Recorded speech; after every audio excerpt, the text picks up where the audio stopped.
If there's one thing that people hate, it's gatekeepers. If you don't know what a gatekeeper is, Oxford Dictionary defines it as an attendant employed to control who goes through a gate. But that's not what I'm talking about. I'm talking about the Urban Dictionary definition of gatekeeper, which is one who devalues others' opinions on something by claiming they're not entitled to the opinion because they're not qualified, the rightful decision maker, or a part of a particular group. Basically, it's someone who may know more about something and then take a moral high ground because you may not know as much. And typically, they like to keep what they know a secret. It's the type of person who will see you wearing a Metallica t-shirt and tell you to name 3 songs. I've had this happen to me before, but I know 3 songs. In fact, I know probably 20 songs, perhaps. But nobody likes these people, and unfortunately they tend to exist quite often in the music community. So today we're going to be doing a case study on a particular fan base in the music community, and the artist that we're going to be looking at is Boys. I'm probably going to have to censor that in this video because of YouTube's new rules, so yeah, just keep that in mind. That's what you know what I'm talking about. So a while back I made a TikTok talking about a fun fact regarding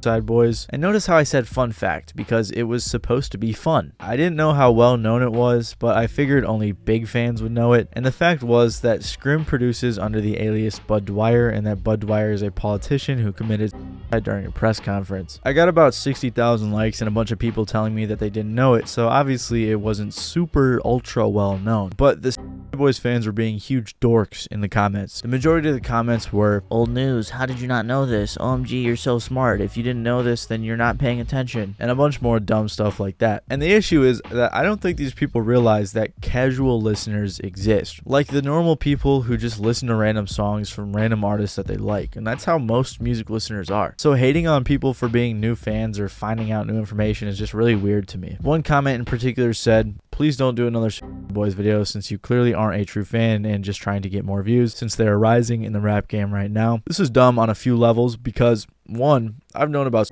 Boys for quite some time, and admittedly, I'm not a true fan. I like some of their songs. I'm not the biggest Boys fan. I don't think they're that good. However, I do like some of their music. I think they're cool, and I do know quite a bit about them. I made a whole mini documentary video essay on them. And also, they're not rising in the rap game right now. They've been underground legends forever, and they have had a new influx of fans recently, but they've been well known by pretty much anyone that's into rap forever, for the longest I can remember. But let me explain why Boys fans in particular are so mad right now. So basically, Boys have, like I said, been popular for quite some time, but I think about a year ago they had a song or two go viral on TikTok, and they had, again, like I said, a new influx of fans. They grew quite a bit, and these are known as the TikTok fans. And people are upset in the Boys community because they're ruining the fan base and they're pretending that they're OGs and a bunch of stupid stuff like that. Kind of like how some Steve Lacy fans were mad that Steve Lacy blew up this year, even though he's been quite well known for a while. The only valid complaint I could possibly think of is ticket sale prices going up, but like I said,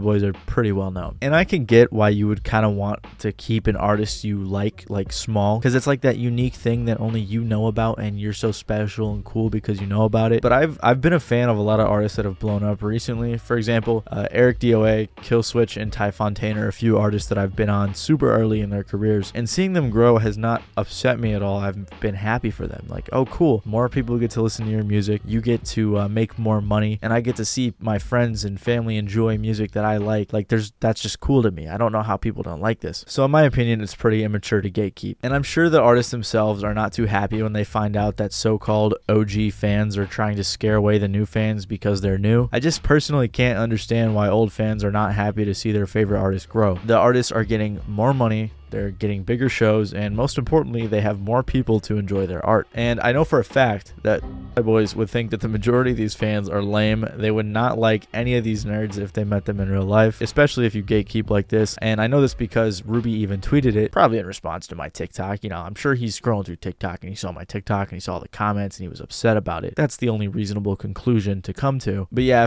if I was an artist and people tried to gatekeep my music, I would not be happy about it. That's like if someone was like, "Oh, Matty Balls, he's my favorite YouTuber. You want to watch his videos? Were you there when he was making the Who Is videos 2 years ago? No, then stay away." Obviously, no one's doing that because I'm not that special, but it would be annoying. But the Boys fans proceeded to get even worse when I made a video responding to a comment where I said gatekeeping is weird, and I asked why you wouldn't want to share neat little facts with the new fans. One person said, because it separates the fans who listen superficially and the fans who actually appreciate and understand the depth to the boys' careers and the music. This was pure degeneracy because, first of all, their music is not that deep. And their career isn't that crazy. Like, they've had a really cool career, but do you need to understand all that to enjoy the music? No, you don't. That doesn't make any sense. There's no such thing as listening to music superficially. The only example I could think of is if I was in a friend group and they all listened to country, and I started listening to country just to fit in. But the majority of the time, that's not going to be the case. Like, that's a very small minority of the people that are listening to their music. Even if you heard one song off of TikTok and you added it to your playlist and that's it, there's nothing wrong with that, you know? It's just weird. Another one said, the fan base is filled with white poser goth girls now. This one dumbfounded me the most because